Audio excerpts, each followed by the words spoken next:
Thank you well. Today we are looking at our first video on the sales returns journal. So the sales returns journal, some of you may know it as the sales returns daybook or the returns inwards journal. So this is one book that we are talking about today, which can be known by all these names. Right. It is used to record goods returned by credit customers. After selling goods to your customers, you'll find that customers may have a variety of reasons to return goods to the business. Some may be damaged, others may not be the correct goods sold, and so on.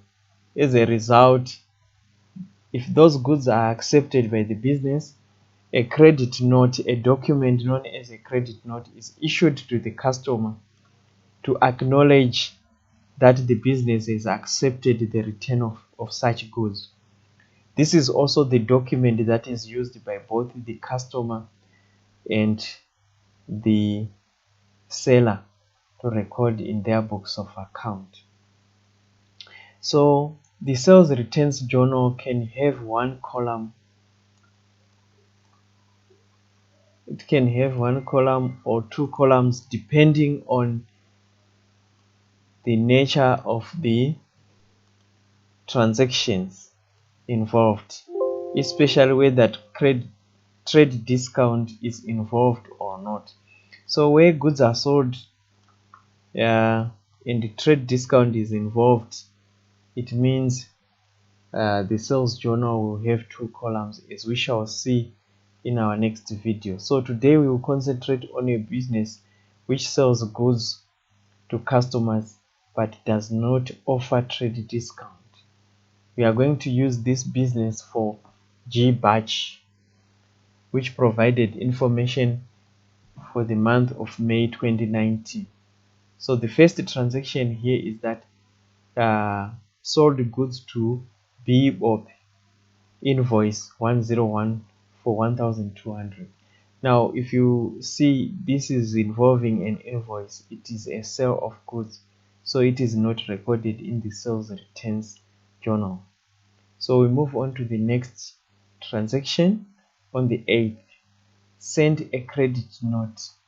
Send a credit note is the same like issued a credit note with this number. So the credit note is the document for returns, and now it is being sent to Bope for goods valued 400. So basically this transaction, what it is saying is that Bope returned the goods worth 400 and those goods were accepted by the business, and to show that acceptance, the business then issued a credit note number 214, like that. All right, so this is a transaction that is recorded in the sales returns journal by the seller. So 8,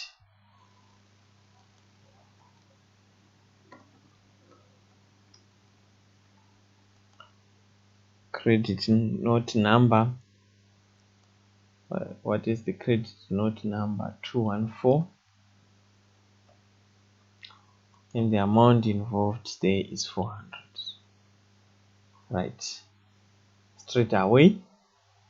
So the next transaction here is that sold goods to J Gogo, invoiced. Again, this is invoiced to J Gogo, right, for 1,000. This is a sale of goods. It's not returns, so this is not recorded in the sales returns journal. 15, J Gogo returned goods worth 250 and was issued with a credit note. So J Gogo was issued with a credit note here for these goods. The number of the credit note is 215. So 215, that's the number of the credit note, and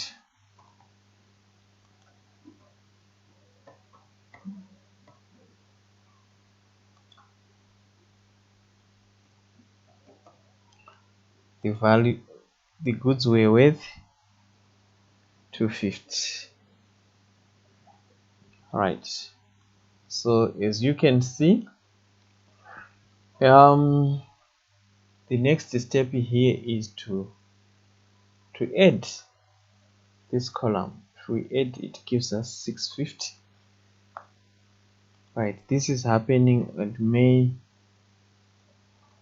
31, the end of the month, and that amount is then transferred to the sales returns account.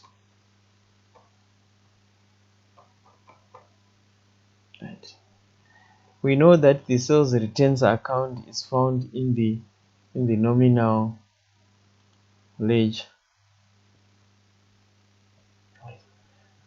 That's where we find the sales returns account. That's where it is posted to the sales returns account.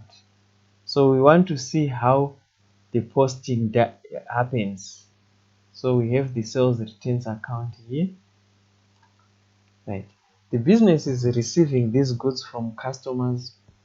So to show receiving, we record on the debit side of the sales returns account. So this is 31 May. We record it as a total.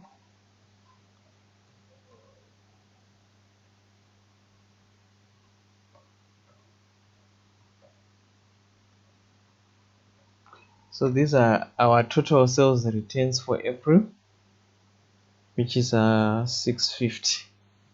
Right, so once we have done this, we have managed to post to the sales returns account, or returns inwards account. So this is what we were supposed to do for today's illustration. We have done a sales returns journal with one column, because the business that we are dealing with does not allow a trade discount to its customers. Right, don't forget to subscribe below for the next video that we are producing. Hit the subscription button and enjoy more videos on books of prime entry, double entry, and so forth.